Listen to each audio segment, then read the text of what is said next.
संक्षिप्त महाभारत के अनुशासन पर्व में गंगा जी के महात्म्य का वर्णन। वैशंपायन जी कहते हैं, जन्मे जी, बुद्धि में बृहस्पति, क्षमा में ब्रह्मा जी, पराक्रम में इंद्र और तेज में सूर्य के समान गंगानंदन भीष्म जी जब वीर शैया पर पड़े हुए काल की बाट जो रहे थे और राजा युधिष्ठिर उनसे तरह तरह के प्रश्न कर रहे थे, उसी समय बहुत से दिव्य महर्षि भीष्म जी को देखने के लिए आए।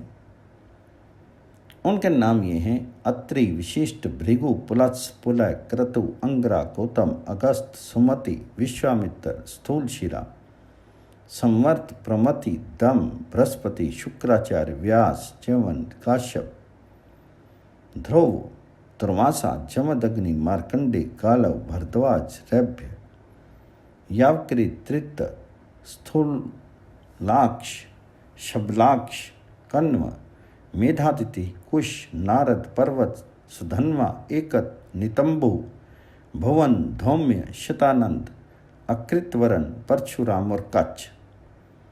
ये सभी महात्मा जब वहां पधारे तो भाइयों सहित राजा युधिष्ठिर ने उनकी विधिवत पूजा की। तत्पश्चात वह सुखपूर्वक बैठकर भीष्म जी से संबंध रखने वाली मधुर एवं मनोहर कथाएं कहने लगी। शुद्ध चित्त वाले उन महर्षियों की बातें सुनकर भीष्म जी बहुत संतुष्ट हुए। तदंतर वे महर्षिगण भीष्म जी और पांडवों की अनुमति लेकर सबके देखते देखते वहां से अदृश्य हो गए।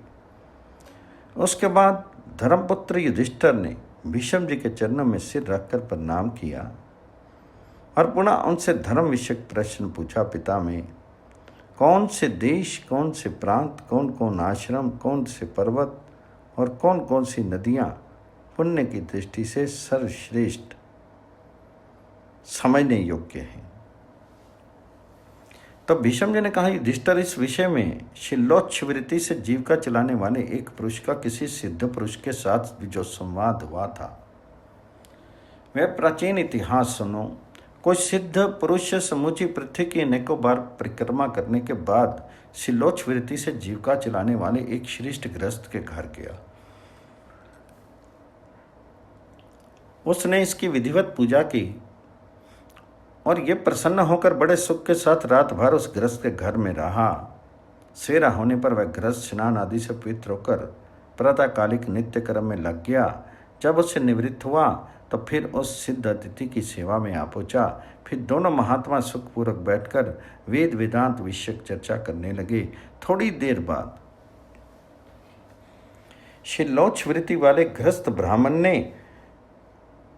तुम्हारे ही तरह प्रश्न किया, कौन कौन से देश, जनपद अर्थात प्रांत, आश्रम, पर्वत और नदियां पुण्य की दृष्टि से सर्वोत्तम समझने योग्य हैं? तो सिद्ध ने कहा, ब्राह्मण, वे ही देश, जनपद, आश्रम और पर्वत पुण्य की दृष्टि से सर्वश्रेष्ठ हैं जिनके बीच से होकर नदियों में श्रेष्ठ गंगा जी बहती हैं। गंगा जी का सेवन करके जीव जिस उत्तम गति को प्राप्त करता है वह तपस्या, ब्रह्मचर्य, यज्ञ और त्याग से भी नहीं मिल सकती। जिन देहधारियों के शीर गंगा जी के जल से भीगते हैं अथवा मरने पर जिनकी हड्डियां गंगा जी में डाली जाती हैं वे कभी स्वर्ग से नीचे नहीं गिरते। जिन मनुष्यों के संपूर्ण कार्य गंगा जल से ही संपन्न होते हैं वे मरने के बाद पृथ्वी का निवास छोड़कर स्वर्ग में विराजमान होते हैं। जो जीवन की पहली अवस्था में पाप कर्म करके पीछे भी गंगा जी का सेवन करते हैं वे भी उत्तम गति को प्राप्त करते हैं। गंगा का पवित्र जल से स्नान करके जिनका अंतःकरण शुद्ध हो गया है उन पुरुषों के पुण्य की जैसी वृद्धि होती है वैसी सैकड़ों यज्ञ करने से भी नहीं हो सकती। मनुष्य की हड्डी जितने वर्ष तक गंगा जल में पड़ी रहती है उतने हजार वर्षों तक वह स्वर्गलोक में प्रतिष्ठित होता है। जैसे सूर्य उदय काल में घने अंधकार को विदीर्ण करके प्रकाशित होते हैं उसी प्रकार गंगा जल में स्नान करने वाला पुरुष अपने पापों को नष्ट करके शोभित होता है। जो देश और दिशाएं गंगा जी के कल्याण में जल से वंचित हैं वे बिना चांदनी की रात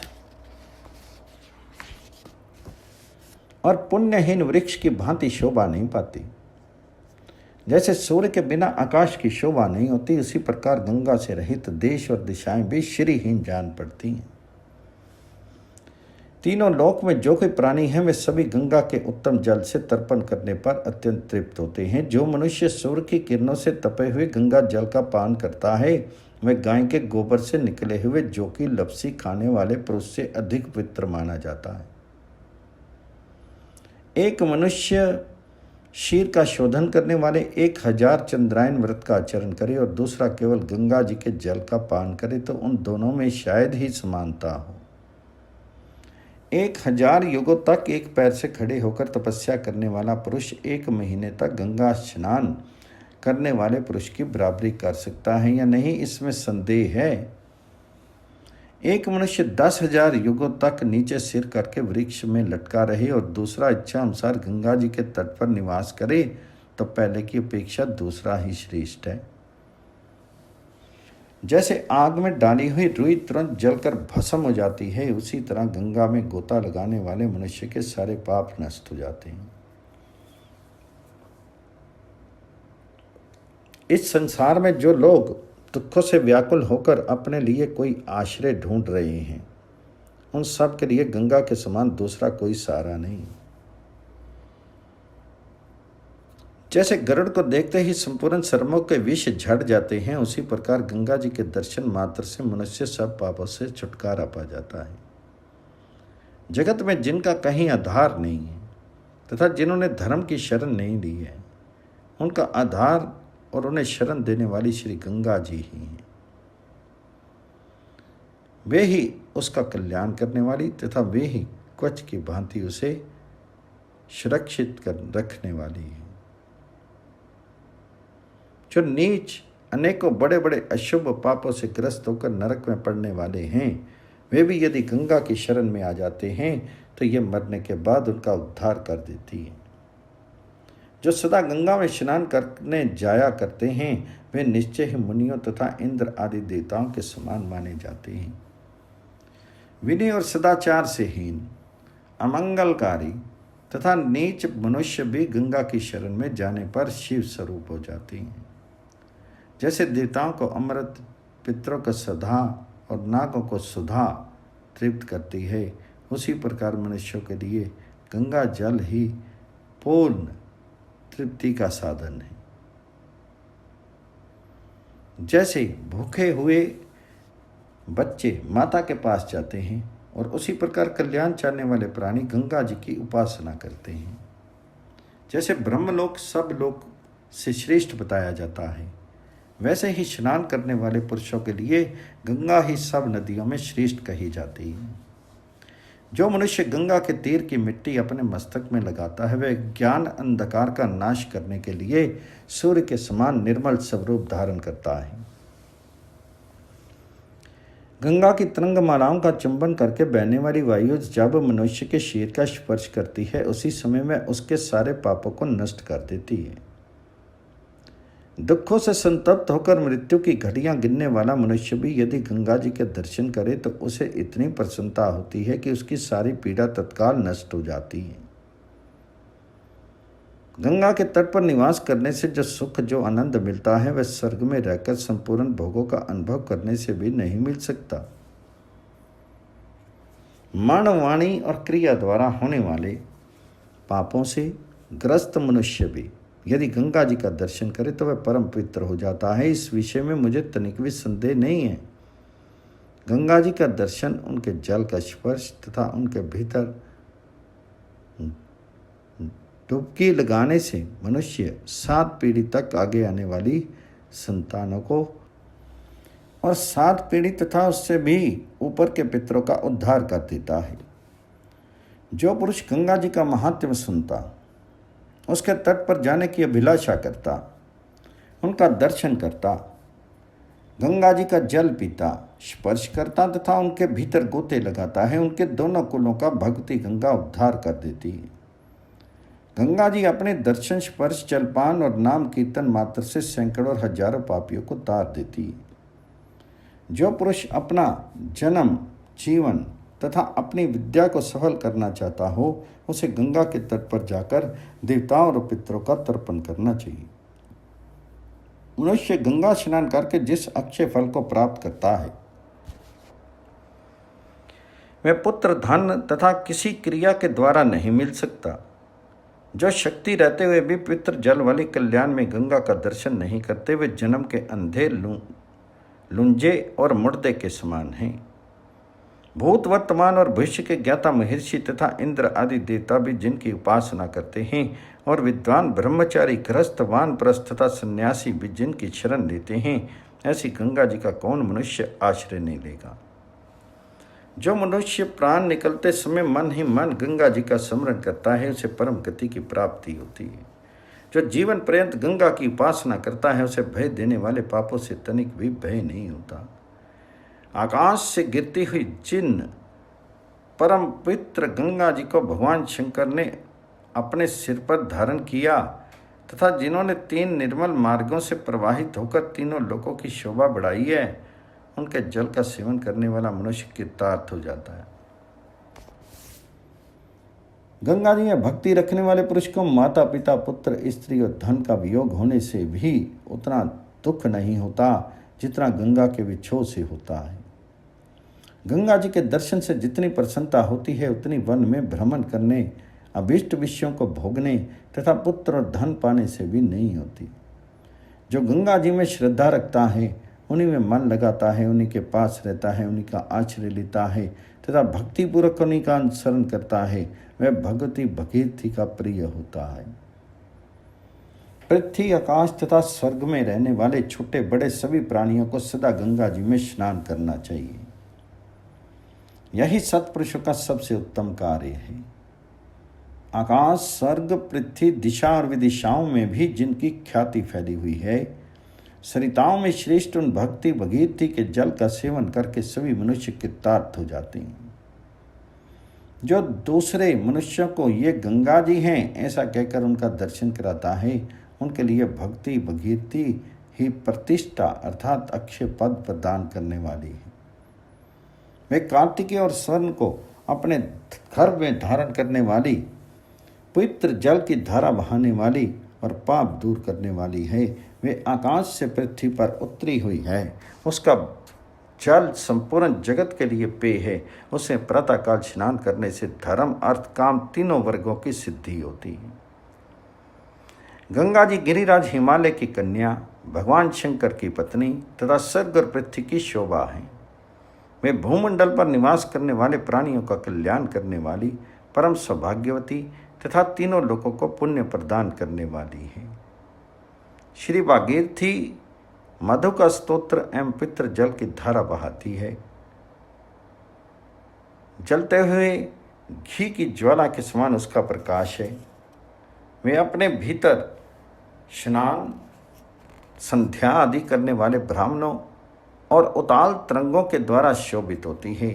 वे सबसे पहले स्वर्गलोक से नीचे की ओर चली, उससे भगवान शंकर ने उन्हें अपने सिर पर धारण किया।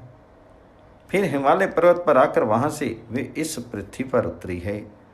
श्री गंगा जी स्वर्ग की जननी हैं, सबका कारण, सबसे श्रेष्ठ, रजोगुण से रहित, अत्यंत सूक्ष्म, मरे हुए प्राणियों के लिए सुखद शैया, पवित्र जल का स्तोत्र बढ़ाने वाली, यश देने वाली, जगत की रक्षा करने वाली, मृत्यु रूपा तथा सिद्ध गणों की अभिष्ट देवी भक्ति गंगा अपने भीतर स्नान करने वालों के लिए स्वर्ग का मार्ग बन जाती है। क्षमा, रक्षा तथा धारण करने में पृथ्वी के समान और तेज में अग्नि तथा सूर्य के समान शोभा पाने वाली गंगा जी स्वामी कार्तिकेय की माननीय माता है और ब्राह्मण जाति पर अनुग्रह करने के कारण ब्राह्मण भी उनका सदा सम्मान करते हैं। ऋषियों के द्वारा जिनकी स्तुति होती है, जो भगवान विष्णु के चरणों से उत्पन्न अत्यंत प्राचीन तथा परम पावन जल से भरी हुई है, उन भक्ति भगीरथी की मन से भी शरण लेने वाले मनुष्य ब्रह्म धाम को प्राप्त होते हैं।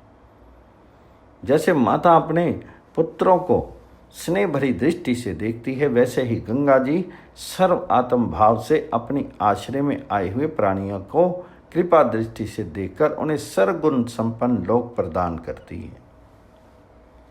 इसलिए जो ब्रह्मलोक को प्राप्त करने की इच्छा रखते हैं, उन्हें अपने मन को वश में करके सदा मात्र भाव से गंगा जी की उपासना करनी चाहिए, जो अमृतमयी दूध देने वाली गौ के समान सबको पुष्ट करने वाली, सब कुछ देखने वाली, संपूर्ण जगत के उपयोग में आने वाली, अन्न देने वाली तथा परतों को धारण करने वाली है।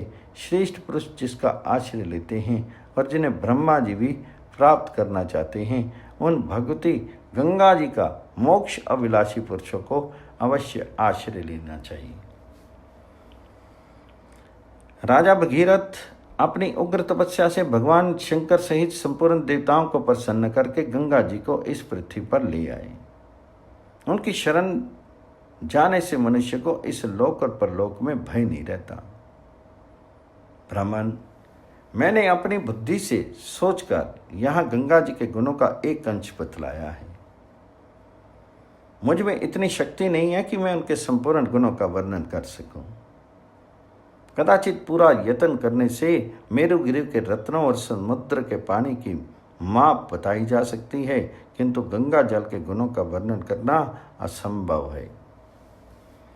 अतः मैंने बड़ी श्रद्धा के साथ जो ये गंगा जी के गुण बतलाए हैं, उन पर विश्वास करके मन, वाणी, क्रिया, भक्ति और श्रद्धा के साथ तुम उनकी आराधना करो। इससे तुम बहुत शीघ्र दुर्लभ सिद्धि प्राप्त करके और तीनों लोकों में अपने यश का विस्तार करके गंगा जी की सेवा से प्राप्त हुए अभीष्ट लोकों में इच्छा अनुसार विचरोगे।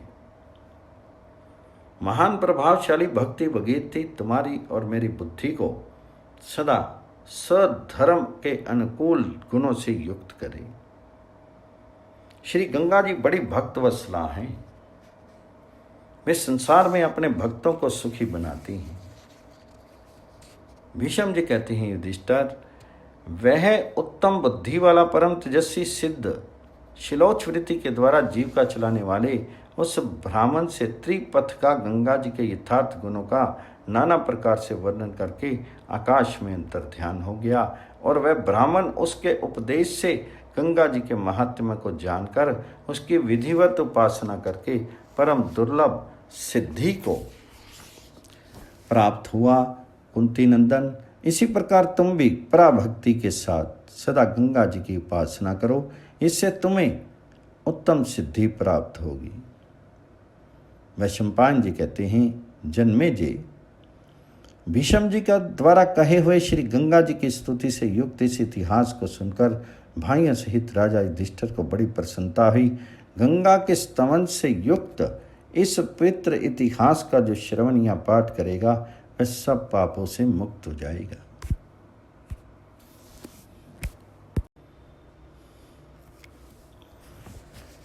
संक्षिप्त महाभारत के अनुशासन पर्व में राजा वीतहव्य को ब्राह्मणत्व प्राप्त होने की कथा।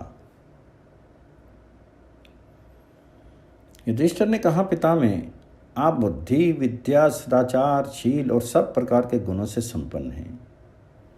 आपकी अवस्था भी सबसे बड़ी है। संसार में आपके सिवा दूसरा कोई ऐसा नहीं है जिससे सब प्रकार के प्रश्न पूछे जा सके। अतः यह बताने की कृपा कीजिए कि क्षत्रिय, वैश्य अथवा शूद्र किस उपाय से ब्राह्मणत्व प्राप्त कर सकता है। कौन सी तपस्या, किस कर्म का अनुष्ठान अथवा किस शास्त्र के अध्ययन से ब्राह्मणत्व की प्राप्ति हो सकती है। तब भीष्म जी ने कहा, बेटा, क्षत्रिय और 3 वर्णों के लिए ब्राह्मणत्व प्राप्त करना कठिन है। युधिष्ठिर ने पूछा, दादाजी, आप तो कहते हैं कि ब्राह्मणत्व की प्राप्ति कठिन है, किंतु मैंने आप ही से सुना है कि पूर्व काल में विश्वामित्र क्षत्रिय से ब्राह्मण हुए थे, तथा ये भी सुना जाता है कि राजा वीतहव्य ने भी ब्राह्मणत्व प्राप्त किया था। अतः आप बताइए, किस वरदान अथवा तपस्या से राजा को ब्राह्मणत्व की प्राप्ति हुई। तो भीष्म जी ने कहा, युधिष्ठिर, माँ ऋषि राज ऋषि वीतहव्य ने जिस प्रकार दुर्लभ ब्राह्मणत्व प्राप्त किया था उसका वृत्तांत सुनो। पूर्व काल में धर्मपूर्वक प्रजा का पालन करने वाले महात्मा मनु के एक धर्मात्मा पुत्र हुआ जिसका नाम था श्रेयाति। श्रेयाति के वंश में राजा वत्स हुआ। उसके हेहे और ताल जंग नामक 2 पुत्र हुए। ये दोनों ही राजा थे। हेहे का ही नाम था वीतहव्य था। उसके 10 स्त्रियां थी। उसके गर्भ से 100 पुत्र उत्पन्न हुए जो युद्ध में पीछे न हटने वाले तथा शूरवीर थे। उन दिनों काशी में हर्यश्व नाम से प्रसिद्ध एक राजा राज्य करते थे जो दिवोदास के पिता में थे। वीतहव्य के पुत्रों ने हर्यश्व के राज्य पर चढ़ाई की और उन्हें गंगा जमुना के बीच प्रयाग के निकट युद्ध में मार डाला। तदनंतर हर्यश्व के पुत्र सुदेव का, जो देवता के समान तेजस्वी और दूसरे धर्म के समान धर्मात्मा था, काशी के राज्य पर अभिषेक किया गया, किंतु वीतहव्य के पुत्रों ने आकर उसे भी संग्राम में मौत के घाट उतार दिया। इसके बाद सुदेव का पुत्र दिवोदास काशी का राजा बनाया गया। उन महातेजस्वी ने जब मन को वश में रखने वाले वीतहव्य के पुत्रों का पराक्रम सुना तो इंद्र की आज्ञा से वाराणसी नाम की नगरी बसाई। इसका घेरा गंगा जी के उत्तर तट से लेकर गोमती के दक्षिण किनारे तक फैला हुआ था। इसके भीतर बसी ही वाराणसी नगरी इंद्र की अमरावती के समान शोभा पा रही थी। उसमें निवास करते हुए राजा दिवोदास पर भी हेहे वंशी राजाओं ने धावा किया। तब महाबली और तेजस्वी राजा दिवोदास ने पुरी से बाहर निकलकर शत्रुओं के साथ लोहा लिया। दोनों ओर की सेनाओं से 1000 दिन, 2 वर्ष 9 महीने 10 दिन एक देवासुर संग्राम के समान भयंकर युद्ध होता रहा। इसमें राजा दिवोदास के बहुत से वाहन और सिपाही काम आए। उनका खजाना खाली हो गया और वह बड़ी दयनीय अवस्था में पड़ गए। अंत में अपनी राजधानी छोड़कर वह भाग चले और प्रयाग में भरद्वाज मुनि के आश्रम पर पहुंचकर दोनों हाथ जोड़े उनके शरणापन्न हो गए। बृहस्पति नंदन भरद्वाज जी बड़े शीलवान और दिवोदास के पुरोहित थे। राजा को उपस्थित देखकर उन्होंने पूछा, महाराज, तुम्हें यहाँ आने की क्या आवश्यकता पड़ी? अपना सारा समाचार बताओ। तुम्हारा जो भी प्रिय कार्य होगा उसे मैं निस्संदेह करूंगा।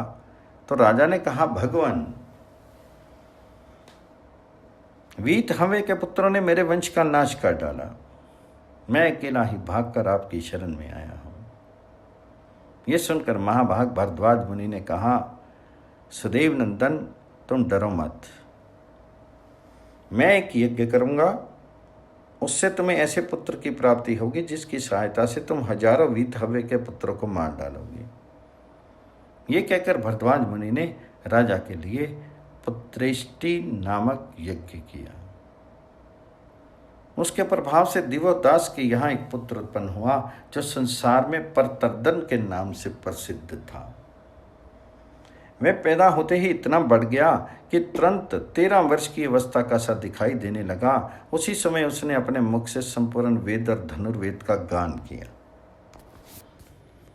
भरद्वाज मुनि ने उसे योग शक्ति से संपन्न कर दिया और उसके शीर में संपूर्ण जगत का तेज भर दिया।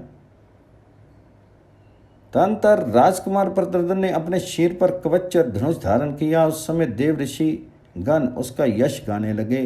वह ढाल और तलवार बांधकर अपना धनुष टंकारता हुआ आगे बढ़ा। उसे देखकर राजा दिवोदास को बड़ी प्रसन्नता हुई और उन्हें प्रतर्दन को युवराज बनाकर अपने को कृतकृत्य समझा। इसके बाद दिवोदास ने शत्रुदमन प्रतर्दन को वीतहव्य के पुत्रों का वध करने के लिए भेजा। पिता की आज्ञा पाकर वह शत्रु विजयी और हेहे नगरी की ओर चला और रथ पर बैठे ही बैठे गंगा के पार होकर तुरंत ही वहां पहुंच गया।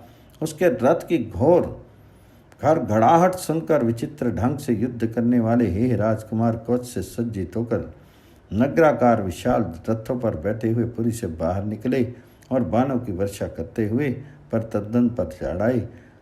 तब उस तेजस्वी राजकुमार ने अपने अस्त्रों की वर्षा से शत्रुओं के अस्त्रों को रोक दिया और वज्र एवं अग्नि के समान प्रज्वलित बाणों तथा भल्लों से उसके मस्तक काट डाली। हे वीर खून से लथपथ होकर सैकड़ों और हजारों की संख्या में धाराशायी हो गए उससे वे जड़ से कटे हुए पुष्पित पलाश के वृक्षों के समान दिखाई दे रहे थे। पुत्रों के मारे जाने पर राजा वीतहव्य नगर छोड़कर भाग गए और भृगु जी के आश्रम पर जाकर उन्होंने महर्षि की शरण ली। भृगु जी ने राजा को अभयदान दे दिया।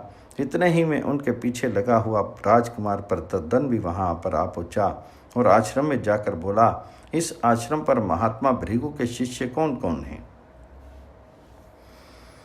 वे लोग उनके पास आकर मेरे आगमन की सूचना दे, मैं उनका दर्शन करना चाहता हूँ। महामुनि भृगु को जब प्रतद्दन के आगमन का समाचार मिला तो उन्होंने आश्रम से बाहर आकर उनका विधिवत सत्कार किया और पूछा, राजेंद्र बताओ मुझसे क्या काम है? तो राजकुमार ने उनसे अपने आने का कारण बतलाते हुए कहा, ब्राह्मण राजा वीतहव्य को यहाँ से निकाल दीजिए। इनके पुत्रों ने मेरे समस्त कुल का विध्वंस किया है, काशी का सारा प्रांत उजाड़ डाला है और वहाँ की रत्न राशि भी लूट ली है। इन्हें अपने पराक्रम का बड़ा घमंड था, किंतु इनके 100 पुत्रों को मैंने मोट के घात उतार दिया। अब इनका भी वध करके मैं पिता के ऋण से उरुण हो जाऊंगा। ये सुनकर धर्मात्मा में श्रेष्ठ महर्षि भृगु ने दया से द्रवित होकर कहा, यहाँ तो कोई भी क्षत्रिय नहीं है, ये सब के सब ब्राह्मण ही हैं। सत्यवादी भृगु का ये यथार्थ वचन सुनकर प्रतद्दन ने उनके चरणों में प्रणाम किया और अत्यंत प्रसन्न होकर धीरे से कहा, भगवान यदि ऐसी बात है तो भी मैं कृतार्थ हो गया, क्योंकि मेरे पराक्रम से इस राजा को अपनी जाति त्याग देनी पड़ी। अब आप मुझे जाने की आज्ञा दें और मेरा कल्याण का चिंतन करें। भृगु जी ने प्रतद्दन को जाने की आज्ञा दे दी और वह जैसे आया था वैसे ही लौट गया। इस प्रकार भृगु जी के वचन मात्र से राजा वीतहव्य ब्रह्म ऋषि हो गए। क्षत्रिय होकर भी भृगु की कृपा से उन्हें ब्राह्मणत्व की प्राप्ति हो गई। महाभारत के अनुशासन पर्व में नारद जी का भगवान श्री कृष्ण को पूज्य पुरुष के लक्षण बताना और उशीनर द्वारा शरणागत कपोत की रक्षा। युधिष्ठिर ने पूछा, पिता में इस त्रिभुवन में कौन कौन से मनुष्य पूज्य होते हैं? इसका विस्तार से वर्णन कीजिए। आपकी बातें सुनते सुनते मुझे तृप्ति नहीं होती। तब भीष्म जी ने कहा, युधिष्ठिर इस विषय में देवऋषि नारद और भगवान श्री कृष्ण का संवाद रूप इतिहास सुनो। एक समय की बात है, देवऋषि नारद जी हाथ जोड़कर उत्तम ब्राह्मणों की पूजा कर रहे थे। उन्हें ऐसा करते देखकर भगवान श्री कृष्ण ने पूछा, भगवान आप किन को नमस्कार कर रहे हैं? आपके हृदय में जिनके प्रति बहुत बड़ा आदर है तथा आप भी जिनके सामने मस्तक झुकाते हैं, ऐसे लोगों का परिचय यदि मेरे सुनने योग्य हो तो बताइए। तो नारद जी ने कहा, गोविंद जो लोग वरुण, वायु, आदित्य, पर्जन्य, अग्नि, रुद्र, स्वामी कार्तिकेय, लक्ष्मी, विष्णु, ब्रह्मा, बृहस्पति, चंद्रमा, जल, पृथ्वी और सरस्वती को सदा प्रणाम करते हैं, वे मेरे प्रणम्य हैं। तपस्या ही जिनका धन है, जो वेदों के ज्ञाता और सदा वेदोक्त कर्म का अनुष्ठान करने वाले हैं, उन परम पूजनीय पुरुषों की ही मैं श्रद्धा पूजा करता रहता हूँ। जो भोजन से पहले देवताओं की पूजा करते, अपनी झूठी बड़ाई नहीं करते, संतुष्ट रहते और क्षमाशील होते हैं, उनको मैं प्रणाम करता हूँ। जो क्षमावान, जितेंद्रिय और मन पर काबू रखने वाले हैं, जो विधि पूर्वक यज्ञ अनुष्ठान और सत्य, धर्म, पृथ्वी तथा गौओं की पूजा करते हैं, वे मेरे नमस्कार के योग्य हैं। जो वन में फल मूल का भोजन करते हुए तपस्या में लगे रहते हैं, किसी प्रकार का संग्रह नहीं रखते और क्रियानिष्ठ होते हैं, उनके सामने मैं सदा मस्तक झुकाता हूँ। जो माता पिता आदि पोष्य वर्ग का भरण पोषण करने में समर्थ हैं, जिन्होंने सदा अतिथि सेवा का व्रत ले रखा है तथा जो देव यज्ञ से बचे हुए अन्न का ही भोजन करते हैं, उनको मैं प्रणाम करता हूँ। जो वेद का अध्ययन करके दुर्धर्ष और बोलने में कुशल होते हैं, ब्रह्मचर्य का पालन करते हैं और यज्ञ कराने तथा वेद पढ़ाने में लगे रहते हैं, उनकी मैं सदा पूजा किया करता हूँ। जो नित्य संपूर्ण प्राणियों पर प्रसन्न रहते हैं और सवेरे से दोपहर तक वेद का स्वाध्याय करते हैं, वे मेरे पूज्य हैं। जो गुरु को प्रसन्न रखने और श्रद्धाएं करने के लिए सदा यत्नशील रहते हैं, जिनका व्रत कभी भंग नहीं होने पाता, जो गुरुजनों की सेवा करते हैं और किसी के दोष नहीं देखते, उनको मैं प्रणाम करता हूँ। जो सुंदर व्रत का पालन करने वाले, मननशील, सत्य प्रतिज्ञ और हव्य कव्य को ग्रहण करने वाले हैं, वे मेरे नमस्कार के योग्य हैं। जो गुरुकुल में रहकर भिक्षा से जीवन निर्वाह करते हैं, तपस्या से जिनका शरीर दुर्बल हो गया है, जो कभी धन और सुख की चिंता नहीं करते, उनके आगे मैं अपना मस्तक झुकाता हूँ।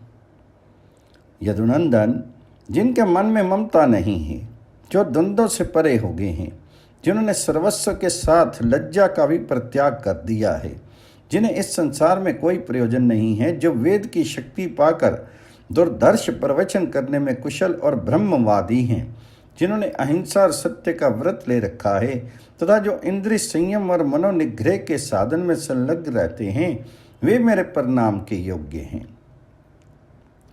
जो ग्रस्त ब्राह्मण कपोत वृत्ति से रहते हुए सदा देवता और अतिथियों की पूजा में संलग्न रहते हैं, उनके चरणों में मैं मस्तक झुकाता हूँ।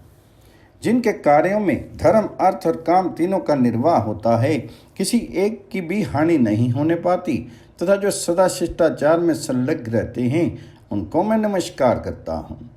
जो ब्राह्मण शास्त्र ज्ञान से संपन्न, त्रिवर्ग का सेवन करने वाले, लोभहीन और पुण्यशील होते हैं, वे मेरे वंदनीय हैं।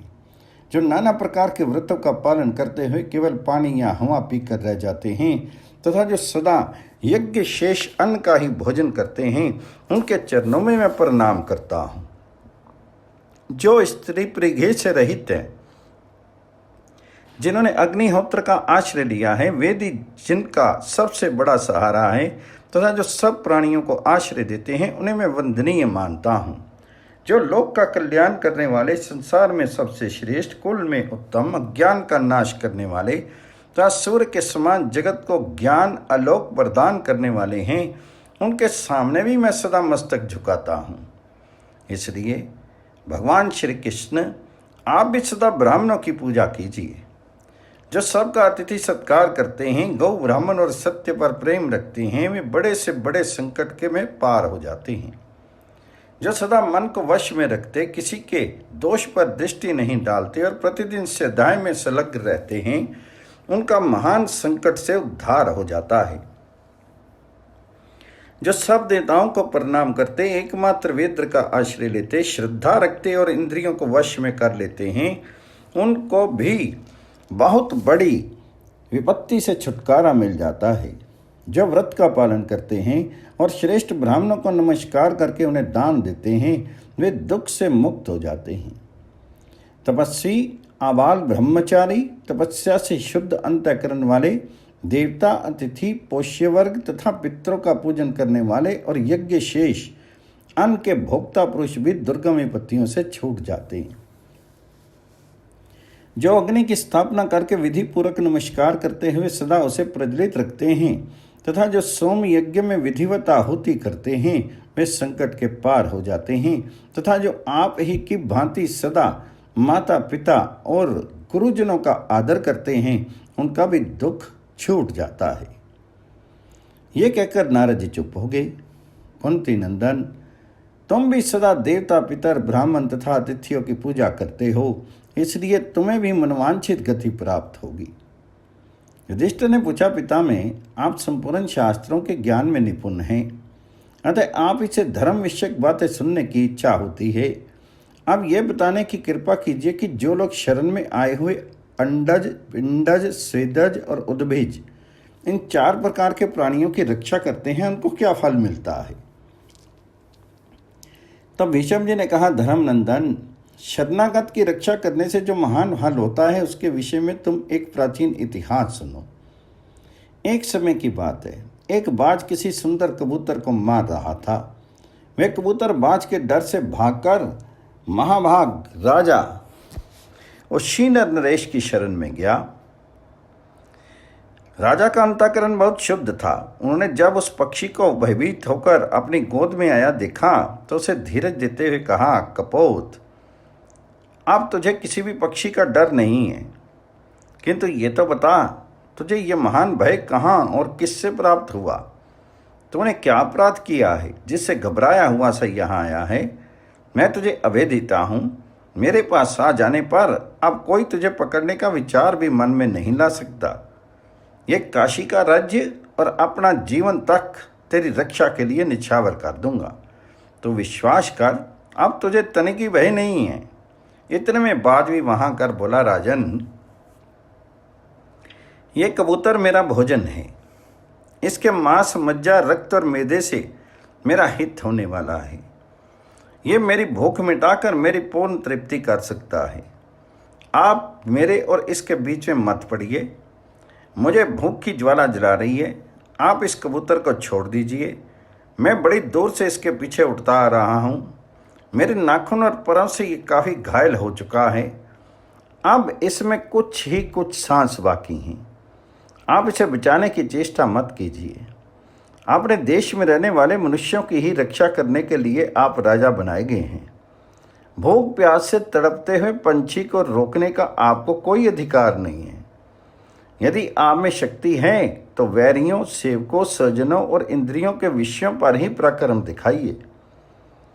आकाश चारियों पर अपना पुरुष मत प्रकट कीजिए। यदि धर्म के लिए आप कबूतर की रक्षा करते हो तो मुझे भूखे पक्षी पर भी आपको दृष्टि डालनी चाहिए।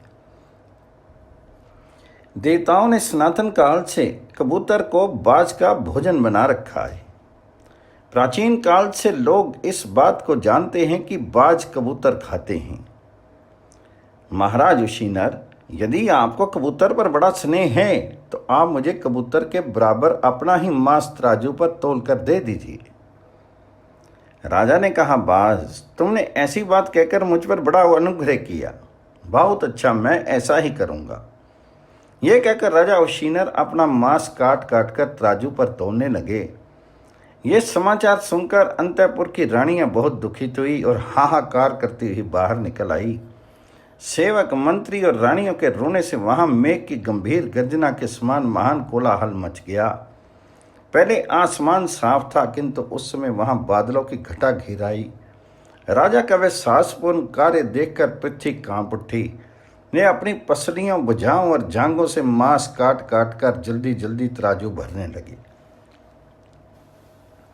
तथापि वह मांस राशि उस कबूतर के बराबर नहीं हुई। जब राजा के शीर का मांस चुक गया और रक्त की धारा बहाता हुआ केवल हड्डियों का ढांचा मात्र रह गया, तब वे मांस काटने का काम बंद करके स्वयं ही तराजू पर चढ़ गए। ये देखकर इंद्र सहित तीनों लोक के देवता राजा उशीनर के पास आ पहुंचे और आकाश में खड़े होकर भैरी और धुंधवी बजाने लगे। देवताओं ने राजा वृषधर अर्थात उशीनर को अमृत से नहलाया।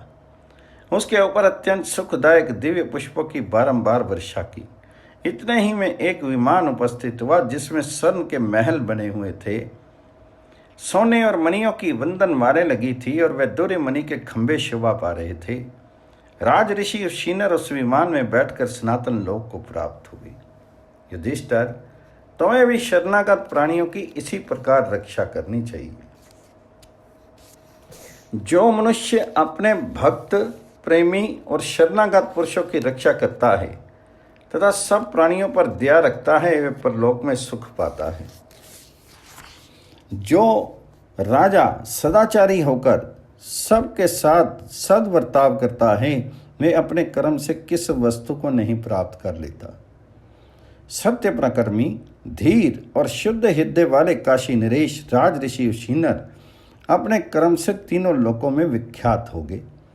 यदि दूसरा कोई पुरुष भी इसी प्रकार शरणागत की रक्षा करेगा तो वह भी उसी गति को प्राप्त करेगा। राज ऋषि वृषधर के इस चरित्र का जो सदा वर्णन और श्रवण करता है वह पुण्य आत्मा होता है। संक्षिप्त महाभारत के अनुशासन पर्व में ब्राह्मणों के महत्व का वर्णन। युधिष्ठिर ने पूछा, दादाजी, राजा के संपूर्ण कर्मों में किसका महत्व अधिक है? वह किस कर्म का अनुष्ठान करने से इस लोक और परलोक में सुखी होता है? तब भीष्म जी ने कहा, बेटा, राज्य सिंहासन पर आसीन होकर अत्यंत सुख चाहने वाले राजा के लिए सबसे प्रधान कर्तव्य है ब्राह्मणों की सेवा। प्रत्येक राजा को वेदज्ञ ब्राह्मणों और वृद्ध पुरुषों का सदा आदर करना चाहिए। नगर और प्रांत में रहने वाले बहुश्रुत ब्राह्मणों की मधुर वाणी बोलकर, उत्तम भोग प्रदान कर तथा सादर नमस्कार करके पूजा करनी चाहिए। राजा जिस प्रकार अपनी तथा अपने पुत्रों की रक्षा करता है, उसी प्रकार ब्राह्मणों की भी करे। यही उसका सबसे प्रधान कर्तव्य है। ब्राह्मणों तथा उनके पूज्य पुरुषों की भी सुस्थिर चित्त से पूजा करे, क्योंकि उनके शांत रहने पर ही सारा राष्ट्र शांत एवं सुखी रह सकता है। राजा के लिए ब्राह्मण की पिता की भांति पूजनीय, वंदनीय और माननीय है। जैसे प्राणियों का जीवन वर्षा करने वाले इंद्र पर निर्भर है, उसी प्रकार जगत की जीवन यात्रा ब्राह्मणों पर ही अवलंबित है। ये जिस समय क्रोध में भर जाते हैं, उस समय दावानल की लपटों के समान दाहक दृष्टि से देखते हैं। इनसे बड़े बड़े साहसी भी भय मानते हैं, क्योंकि इनके भीतर गुण ही अधिक होते हैं। इन ब्राह्मणों में कुछ तो घास फूस से ढके हुए कूप की तरह अपने तेज को छिपाए रहते हैं, और कुछ निर्मल आकाश की भांति दीप्यमान होते हैं। कुछ हठी होते हैं और कुछ रुई की तरह कोमल। कोई ब्राह्मण खेती और गोरक्षा से जीवन चलाते हैं, और कोई भिक्षा पर जीवन निर्वाह करते हैं, तथा कितने ही सब प्रकार के कार्य करने में समर्थ होते हैं। इस तरह नाना प्रकार के ब्राह्मण देखे जाते हैं। उन धर्मज्ञ एवं सत्पुरुष ब्राह्मणों का सदा गुण गाना चाहिए। प्राचीन काल से ही ब्राह्मण लोग देवता, पितर, मनुष्य, नाग और राक्षसों के पूजनीय हैं। इनमें से कोई भी ब्राह्मणों को जीत नहीं सकता। ब्राह्मण चाहे तो देवता नहीं है, उसे देवता बना दे, और देवता को भी देवत से भ्रष्ट कर दें। वे जिसे राजा बनाना चाहें वही राजा रह सकता है। जिसे राजा के रूप में ना देखना चाहें, उसका पराभव हो जाता है। राजन, मैं तुमसे ये सच्ची बात बता रहा हूँ। जो मूर्ख मनुष्य ब्राह्मणों की निंदा करते हैं, उनका निस्संदेह नाश हो जाता है। ब्राह्मण जिसकी प्रशंसा करते हैं, उस पुरुष का अभ्युदय होता है, और जिसको वो शाप देते हैं, उसका एक क्षण में पराभव हो जाता है। शक, यमन, काम्बोज आदि जातियां पहले क्षत्रिय ही थी, किंतु ब्राह्मणों की उत्तम दृष्टि से वंचित होने के कारण उन्हें म्लेच्छ होना पड़ा। द्रविड़, कलिंग, पुलिंद, उशीनर, कोलीसर और महिषक आदि क्षत्रिय जातियां भी ब्राह्मणों की ही कुदृष्टि पड़ने से शूद्र हो गई। ब्राह्मणों से हार मान लेने में ही कल्याण है, उनको हराना अच्छा नहीं। ब्राह्मणों की निंदा किसी तरह नहीं सुननी चाहिए। जहाँ उनकी निंदा होती हो, वहाँ नीचे मुँह करके चुपचाप बैठे रहना या उठकर चल देना चाहिए।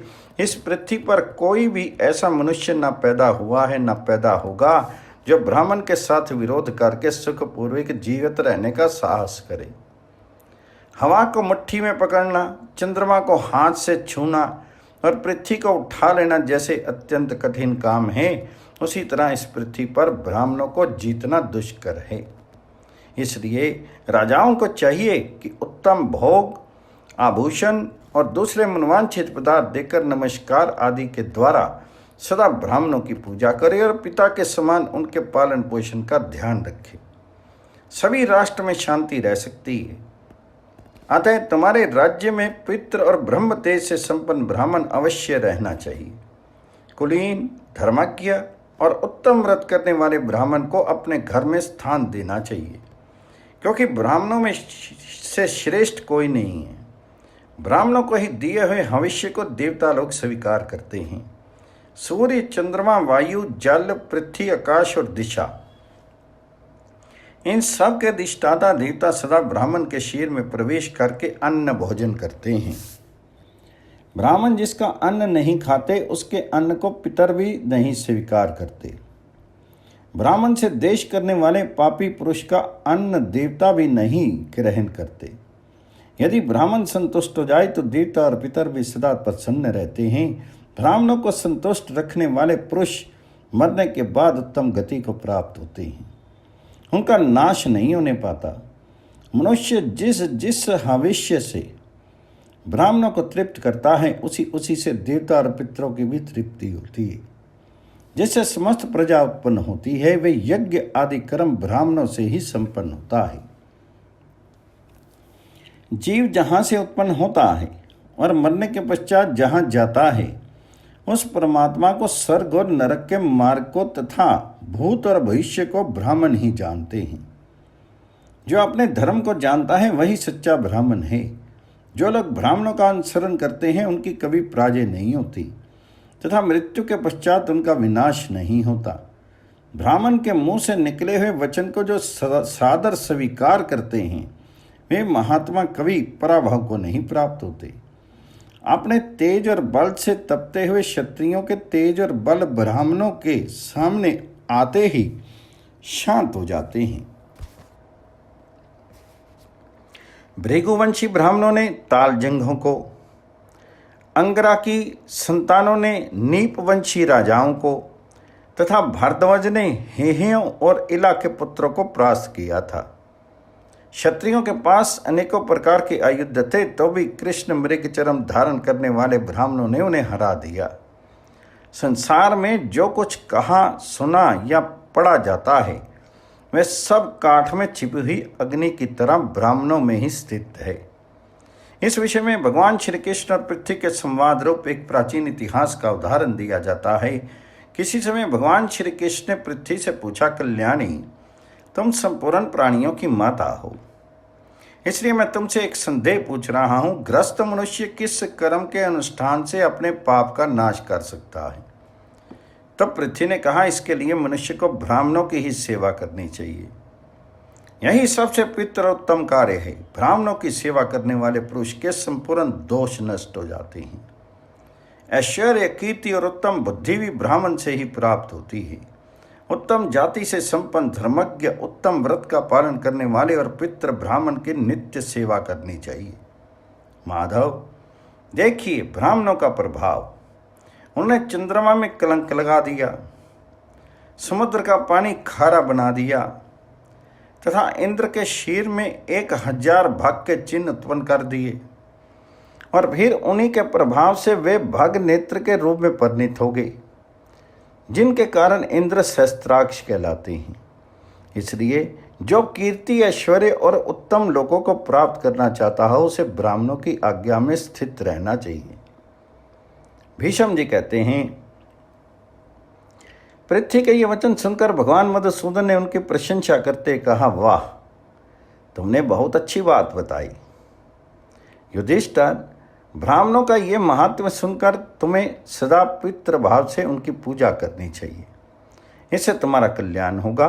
महाभाग्यशाली ब्राह्मण जन्म से ही समस्त प्राणियों के वंदनीय अतिथि और प्रथम भोजन पाने के अधिकारी हैं।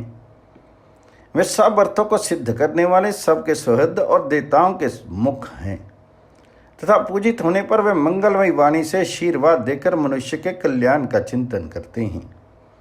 पूर्व काल में प्रजापति ने ब्राह्मण, क्षत्रिय और वैश्य को पूर्वित उत्पन्न करके उनको समझाया, तुम लोगों के लिए सधर्म पालन और ब्राह्मणों की सेवा के सिवा और कोई कर्तव्य नहीं है। ब्राह्मण की रक्षा करने पर वह स्वयं भी अपने रक्षक की रक्षा करता है। ब्राह्मण की सेवा से तुम लोगों का कल्याण होगा। विद्वान ब्राह्मण को शूद्रोचित कर्म नहीं करना चाहिए। शुद्ध के कर्म करने से उनका धर्म नष्ट होता है। सधर्म का पालन करने से लक्ष्मी, बुद्धि, तेज और प्रताप युक्त ऐश्वर्य की प्राप्ति होती है तथा श्रद्धाएं का अत्यधिक महात्म्य उपलब्ध होता है।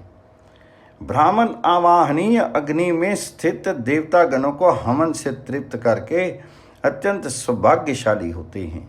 द्विजगण, यदि तुम लोग किसी भी प्राणी के साथ द्रोह न करने से प्राप्त हुई परम श्रद्धा के द्वारा इंद्रिय संयम और श्रद्धाएं में लगे रहोगे तो तुम्हारी सारी कामनाएं पूर्ण होंगी। मनुष्य लोक में तथा देवलोक में जो कुछ भोग्य वस्तुएं हैं, वे सब ज्ञान, नियम और तपस्या से प्राप्त होने वाली हैं। युधिष्ठिर, इस प्रकार ब्राह्मणों पर कृपा करने के लिए बुद्धिमान ब्रह्मा जी ने जो उपदेश दिया था, वह ब्रह्म गीता मैंने तुम्हें सुना दी।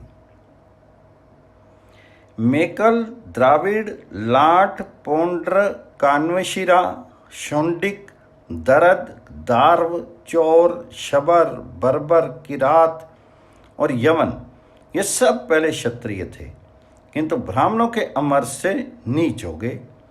ब्राह्मणों के तिरस्कार से असुरों को समुद्र के जल में रहना पड़ा और ब्राह्मणों की ही कृपा से देवता लोग स्वर्ग के निवासी हुए। जैसे आकाश को छूना, हिमालय को विचलित करना और मेड़ बांधकर गंगा के प्रवाह को रोक देना असंभव है, उसी प्रकार इस पृथ्वी पर ब्राह्मणों को जीतना असंभव है। ब्राह्मणों से विरोध करके भूमंडल का राज्य नहीं किया जा सकता, क्योंकि ब्राह्मण महात्मा और देवताओं के भी देवता हैं। युधिष्ठिर, यदि तुम समुद्र पर्यंत पृथ्वी का राज्य भोगना चाहते हो तो दान और सेवा के द्वारा सदा ब्राह्मणों की पूजा किया करो। दान लेने से ब्राह्मणों का तेज शांत हो जाता है, इसलिए जो दान नहीं लेना चाहते उन ब्राह्मणों से तुम्हें अपने कुल की रक्षा करनी चाहिए। इस विषय में इंद्र और शंबरासुर के संवाद रूप एक प्राचीन इतिहास का उदाहरण दिया जाता है, उसे सुनो। एक समय की बात है, देवराज इंद्र रजोगुण संपन्न जटाधारी तपस्वी बनकर एक बेडौल रथ पर सवार होकर अपरिचित व्यक्ति के रूप में शंबरासुर के पास गए। वहां पहुंचकर उन्होंने इस प्रकार प्रश्न किया, शंबरासुर, तुम किस वर्ताप से अपनी जाति वालों पर शासन करते हो? वे किस कारण तुम्हें सर्वश्रेष्ठ मानते हैं? ये ठीक ठीक बतलाओ। तो शंबरासुर ने कहा, मैं ब्राह्मणों में कभी दोष नहीं देखता, उनके मत को ही अपना मत समझता हूँ और शास्त्रों की बात बताने वाले विप्रों का सदा सम्मान करता हूँ। उन्हें सुख देने की चेष्टा करता हूँ, सुनकर उनके वचनों की अवहेलना नहीं करता, कभी उनका अपराध नहीं करता। उनकी पूजा करके कुशल पूछता हूँ और उनके दोनों चरणों में प्रणाम करता हूँ। ब्राह्मण भी अत्यंत विश्वस्त होकर मेरे साथ बातचीत करते हैं, मेरी कुशल पूछते हैं। ब्राह्मणों के असावधान रहने पर भी मैं सदा सावधान रहता हूँ, उनके सोते रहने पर भी मैं जागता रहता हूँ। वे मुझे शास्त्रीय मार्ग पर चलने वाला ब्राह्मण भक्त और दोष दृष्टि से रहित जानकर अपने सदुपयोग के अमृत से सींचते रहते हैं। संतुष्ट होकर वे मुझसे जो कुछ कहते हैं उसे मैं अपनी बुद्धि के द्वारा ग्रहण करता हूँ। मेरा मन सदा ब्राह्मणों में लगा रहता है और मैं सदा उनके अनुकूल विचार रखता हूँ। उनकी वाणी से जो उपदेश का मधुर रस प्रवाहित होता है उसका आस्वादन करता रहता हूँ। इसलिए नक्षत्रों पर चंद्रमा की भांति मैं अपनी जाति वालों का शासन करता हूँ। ब्राह्मण के मुख से शास्त्र का उपदेश सुनकर उनके अनुसार वर्ताव करना ही पृथ्वी पर सर्वोत्तम अमृत और सर्वोत्तम दृष्टि है। इस बात को जानकर मेरे पिता बहुत प्रसन्न हुए थे। उन्होंने महात्मा ब्राह्मणों की महिमा देखकर चंद्रमा से पूछा, इन ब्राह्मणों को किस प्रकार सिद्धि प्राप्त हुई? तो चंद्रमा ने कहा, संपूर्ण ब्राह्मण तपस्या से ही सिद्ध हुए हैं। इनका बल इनकी वाणी में होता है। पहले गुरु के घर में ब्रह्मचर्य का पालन करते हुए क्लेश सहन पूर्वक निवास करके प्रणव सहित वेद का अध्ययन करना चाहिए। फिर अंत में क्रोध त्याग करके शांत भाव से संन्यास ग्रहण करना चाहिए। सन्यासी को सर्वत्र समान दृष्टि रखनी चाहिए। जो संपूर्ण वेदों को अपने पिता के घर में रहकर पढ़ता है वह ज्ञान संपन्न और प्रशंसनीय होने पर भी विद्वानों के द्वारा ग्रामीण अर्थात गंवार ही समझा जाता है। वास्तव में गुरु के घर रहकर वेद पढ़ने वाला ही श्रेष्ठ है। जैसे सांप बिल में रहने वाले छोटे जीवों को निकल जाता है, उसी प्रकार युद्ध न करने वाले क्षत्रिय और प्रवास न करने वाले ब्राह्मणों को ये पृथ्वी निगल जाती है। मंदबुद्धि पुरुष के भीतर जो अभिमान होता है वह उसकी लक्ष्मी का नाश करता है। गर्भ धारण करने से, कन्या और सदा घर में रहने से ब्राह्मण दोषित समझे जाते हैं। मेरे पिता ने चंद्रमा से ये बात सुनकर ब्राह्मणों का पूजन किया था। उन्हीं की भांति मैं भी उत्तम व्रत धारण करने वाले ब्राह्मणों की पूजा करता हूँ। भीष्म जी कहते हैं, दानवराज शंबर के मुँह से ये वचन सुनकर इंद्र ने ब्राह्मणों का पूजन किया। इससे उन्हें महेंद्र पद की प्राप्ति हुई।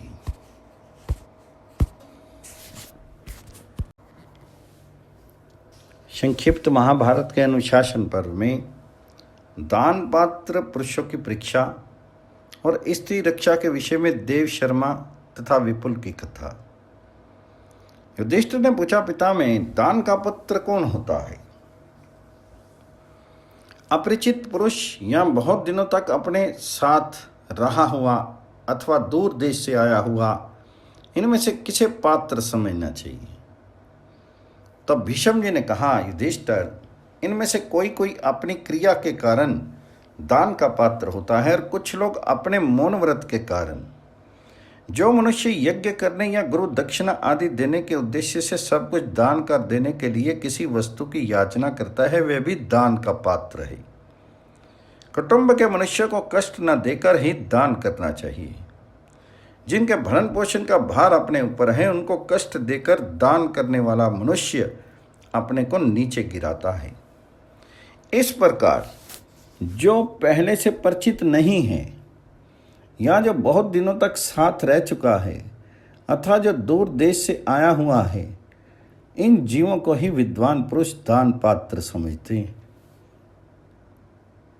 युधिष्ठिर ने पूछा, पिता में किस प्राणी को पीड़ा ना पहुंचे और धर्म में भी बाधा ना आने पावे, इस प्रकार दान देना उचित है, किंतु पात्र की यथार्थ पहचान कैसे हो जिससे उसको दान करने के लिए मन में पश्चाताप ना हो। तो भीष्म जी ने कहा, बेटा, ऋत्विक, पुरोहित, आचार्य, शिष्य, संबंधी, बांधव, विद्वान और दोष दृष्टि से रहित पुरुष, ये सभी पूजनीय और माननीय हैं। इनके विपरीत बर्ताव करने वाले पुरुष सत्कार के योग्य नहीं हैं। अतः खूब सोच विचार करके योग पुरुषों के परख करनी चाहिए। अक्रोध, असत्य भाषण, अहिंसा, इंद्रिय संयम, सरलता, द्रोह और अभिमान का अभाव, लज्जा, सहनशीलता और मनोनिग्रह, ये गुण जिनमें स्वभावतः दिखाई दें और कोई बुराई ना जान पड़े, वे दान और सम्मान के उत्तम पात्र हैं।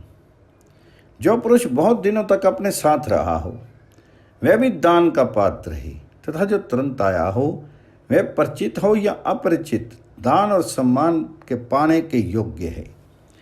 वेदों को अप्रमाणिक मानना, शास्त्र की आज्ञा का उल्लंघन करना और सर्वत्र अव्यवस्था फैलाना अपने ही विनाश का कारण है।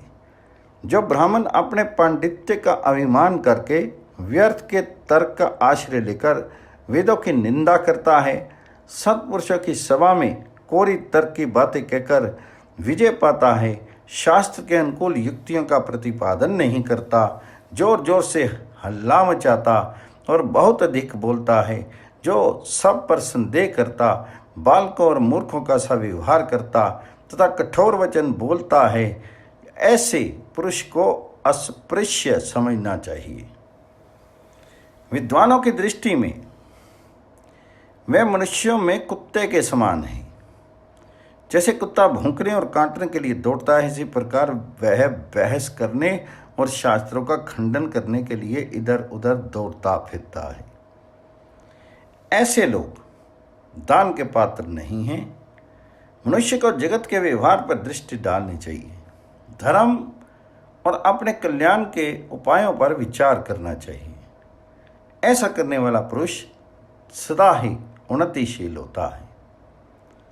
जो यज्ञ याग आदि करके, देवताओं के वेद अध्ययन करके, ऋषियों के, सत्पुरुष की उत्पत्ति तथा श्राद्ध के करके, पितरों के दान देकर, ब्राह्मणों के और आतिथ्य सत्कार करके अतिथियों के ऋण से मुक्त होता और क्रमशः विशुद्ध, निष्काम एवं विनय युक्त भाव से शास्त्रोक्त कर्म का अनुष्ठान करता है, वह गृहस्थ कभी धर्म से भ्रष्ट नहीं होता। युधिष्ठिर ने पूछा, पिता में तुम इस संसार में तरनी स्त्रियों की रक्षा किस प्रकार कर सकता है? जो सत्य को असत्य और असत्य को सत्य बना देती हैं, जो सत्कार करने और ना करने पर भी मन में विकार पैदा कर देती हैं, ऐसी स्त्रियों की रक्षा कौन कर सकता है? यदि उनकी रक्षा किसी प्रकार संभव हो अथवा किसी ने पहले कभी उनकी रक्षा की हो, तो उस विषय का स्पष्ट वर्णन कीजिए। तो भीष्म जी ने कहा, माँ बाहो, तुम स्त्रियों के विषय में जैसा कह रहे हो वह ठीक ही है, इसमें मिथ्या कुछ भी नहीं है। इस विषय में मैं तुम्हें एक पुराना इतिहास सुना रहा हूँ, जिसमें महात्मा विपुल ने जिस प्रकार गुरु पत्नी की रक्षा की थी उसी का वर्णन है। वास्तव में तरनी स्त्रियां प्रज्वलित अग्नि के समान हैं। वे मैं दानव की बनाई हुई माया हैं। सूर्य की धार, विष, सर्प और अग्नि एक और दूसरी स्त्रियां एक और। प्राचीन काल की बात है, देव शर्मा नाम से प्रसिद्ध एक महान सौभाग्यशाली ऋषि थे। उनका रुचि नाम की एक स्त्री थी जो सौभाग्यशाली ऋषि थे।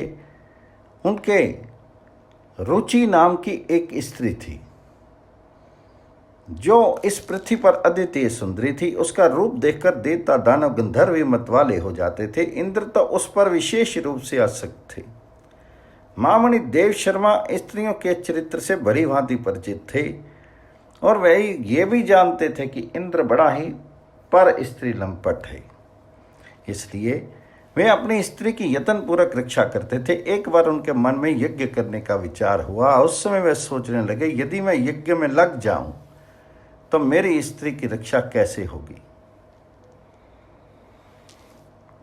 फिर मन ही मन उनकी रक्षा का उपाय निश्चित करके उन महातपस्वी ने अपने प्रिय शिष्य विपुल को, जो भृगु गोत्र में उत्पन्न हुआ था, बुलाया और उससे इस प्रकार कहा, बेटा मैं यज्ञ करने जाऊंगा, तुम मेरी स्त्री रुचि की बलपूर्वक रक्षा करना, क्योंकि देवराज इंद्र सदा इसे प्राप्त करने की घात में लगा रहता है। उसकी ओर से तुम्हें सदा सावधान रहना चाहिए, क्योंकि वह नाना प्रकार के रूप धारण करता है। विपुल बड़े ही जितेंद्रिय और उग्र तपस्वी थे। अग्नि और सूर्य के समान उनकी कांति थी तथा वे धर्म के ज्ञाता और सत्यवादी थे।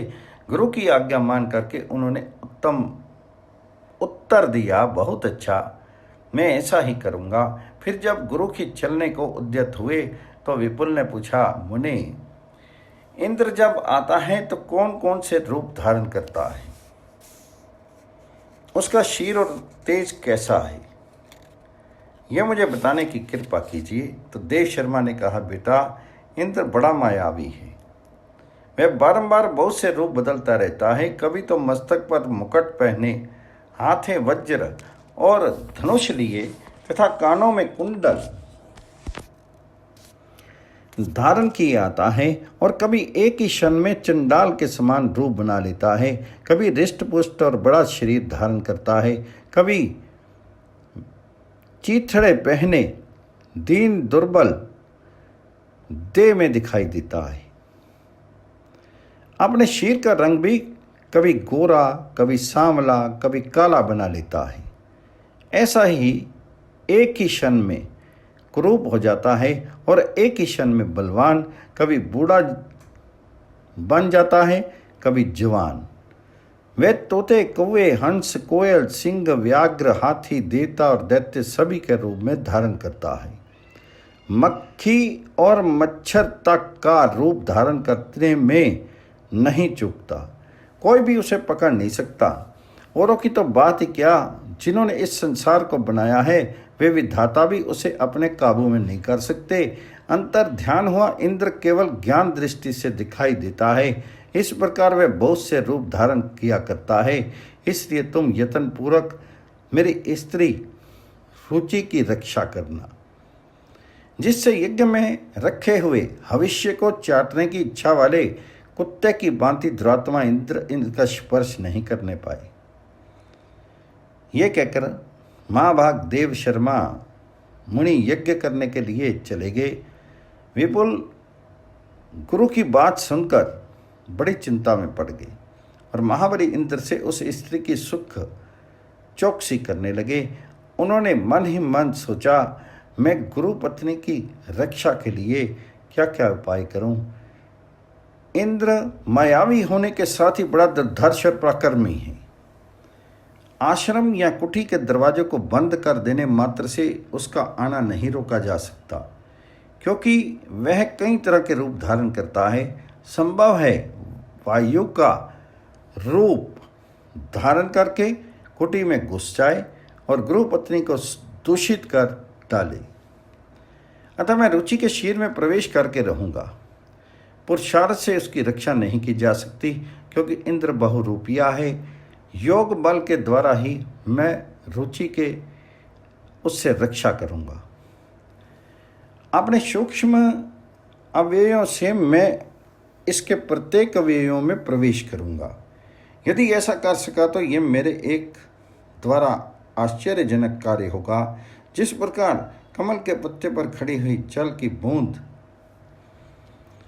उस पर निर्लिप्त भाव से स्थिर रहती है, इसी प्रकार मैं भी अनासक्त भाव से गुरु पत्नी के भीतर निवास करूंगा। मैं रजोगुण से मुक्त हूं। मेरे द्वारा कोई अपराध नहीं हो सकता।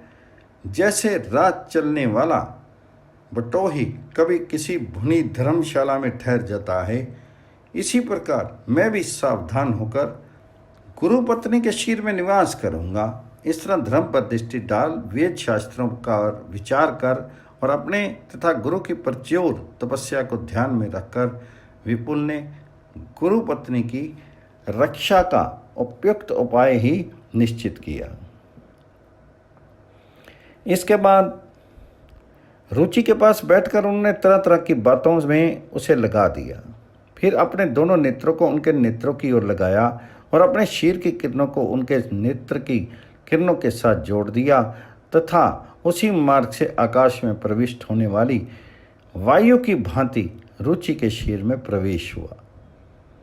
तत्पश्चात वे छाया की भांति अंतर्हित होकर किसी प्रकार की चेष्टा न करते हुए गुरु पत्नी के शीर को निश्चेष्ट करके स्थित हो गए और जब तक उनके गुरु यज्ञ समाप्त करके घर न आ गए तब तक इसी भांति उनकी रक्षा करते रहे।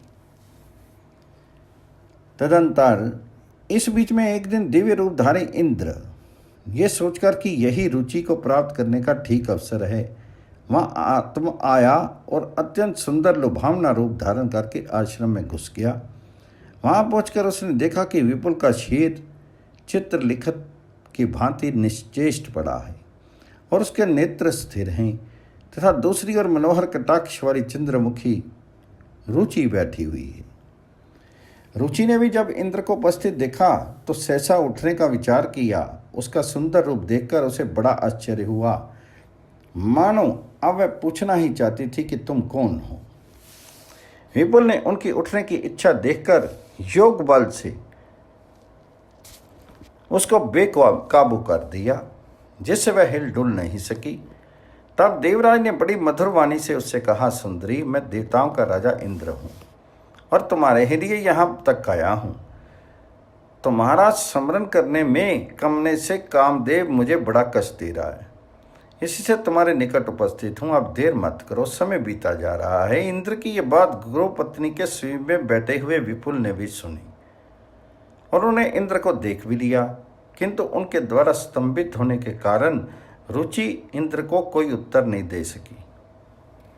गुरु पत्नी का आकार देखकर विपुल उनका मनोभाव ताड़ गए थे, इसलिए उन्होंने योग द्वारा बलपूर्वक उसे निमंत्रण में रखा और योग संबंधी बंधनों से उनके समस्त इंद्रियों को बांध दिया। योग बल से मोहित रुचि को निर्विकार देखकर इंद्र को बड़ी लज्जा आई। उसने फिर कहा, सुंदरी, आओ आओ। ये सुनकर वह उन्हें कुछ अनुकूल उत्तर देना ही चाहती थी कि विपुल ने उसकी वाणी में उलट फेर कर दिया। उनके मुंह से सहसा निकल पड़ा, अरे तुम्हारे यहाँ आने का क्या प्रयोजन है। परवश होने के कारण ये उदासीनतापूर्ण वचन कहकर रुचि बहुत लज्जित हुई और वहाँ खड़े हुए इंद्र का मन भी उदास हो गया। उन्होंने रुचि के भाव परिवर्तन को लक्ष्य किया और दिव्य दृष्टि से जब उनकी ओर देखा तो उनके शीर के भीतर बैठे हुए विपुल मुनि दिखाई पड़े। दर्पण में स्थित प्रतिबिंब की भांति रुचि की देह में रहकर घोर तपस्या में संलग्न हुए मुनि को देखकर इंद्र कांप उठे। शाप के डर से उनका सारा बदन थर्रा उठा। तब महातपस्वी विपुल भी गुरुपत्नी का शीर त्याग करके अपने शीर में आ गए और भयभीत इंद्र से बोले, पापी पुरंदर, तेरी बुद्धि बड़ी खोटी है, तू सदा इंद्रियों के अधीन रहता है। अब देवता और मनुष्य अधिक काल तक तेरी पूजा नहीं करेंगे। इंद्र, क्या तू उस दिन की बात भूल गया जब गौतम ने तेरे संपूर्ण शरीर में भग के चिन्ह बनाकर तुझे जीवित छोड़ा था? क्या तेरे मन में उस घटना की याद अब नहीं रही? मैं जानता हूं कि तुम मूर्ख है, तेरा मन वश में नहीं है, तू महान चंचल है, महान छली है। पापी, दूर हो यहां से, जैसे आया है वैसे ही लौट जा। मैं इस स्त्री की रक्षा कर रहा हूं, मुझे तेरे ऊपर दया आती है, इसलिए अपने तेज से तुझे भस्म करना नहीं चाहता, किंतु मेरे बुद्धिमान गुरु बड़े भयंकर हैं। यदि वे तुझे देख पावेंगे तो क्रोध से उद्दीप्त कर नेत्रों द्वारा अभी भस्म कर डालेंगे। आज से कभी ऐसा काम नहीं करना, अन्यथा कहीं ऐसा ना हो कि तुझे ब्रह्म बल से पीड़ित होकर पुत्र और मंत्रियों सहित नष्ट होना पड़े। यदि तू अपने को अमर मानकर ऐसे कामों में हाथ डालता है तो मैं तुझे सावधान किए देता हूं, यूं किसी का अपमान मत किया कर। तपस्या में कोई भी कार्य असाध्य नहीं है। तपस्वी अमरों को भी मार सकता है। तब भीष्म जी कहते हैं, महात्मा विपल की यह बात सुनकर इंद्र बहुत लज्जित हुए, कुछ उत्तर ना देकर चुपचाप अंतर ध्यान हो गए। अभी उनके पास एक ही मुहूर्त बीतने पाया था कि महातपस्वी देव शर्मा इच्छा के अनुसार यज्ञ पूर्ण करके अपने आश्रम पर लौट आए। गुरु के आने पर उनका प्रिय कार्य करने वाले विपुल ने उनके चरणों में प्रणाम किया और अपने द्वारा सुरक्षित उनकी सती साध्वी भार्या रुचि को उन्हें सौंप दिया। तत्पश्चात शांतचित्त विपुल फिर पहले की ही भांति निशंक भाव से गुरु की सेवा करने लगे। जब गुरुजी विश्राम लेकर अपनी पत्नी के साथ बैठे, उस समय विपुल ने इंद्र की सारी करतूत उन्हें कह सुनाई। ये सुनकर वे प्रतापी मुनि विपुल पर बहुत प्रसन्न हुए और उनके शील, सदाचार, तप, नियम, गुरु सेवा, अपने प्रति भक्ति और धर्म में निष्ठा देखकर उन्होंने अपने शिष्य को बारंबार साधुवाद दिया। तत्पश्चात उन धर्मात्मा मुनि ने अपने धर्मपरायण शिष्य विपुल से वर मांगने के लिए कहा। गुरु की आज्ञा पाकर विपुल ने कहा, सदा धर्म में मेरी स्थिति बनी रही। जब गुरु ने वह वरदान दे दिया तो विपुल उनकी अनुमति लेकर उत्तम तपस्या में प्रवृत्त हो गए।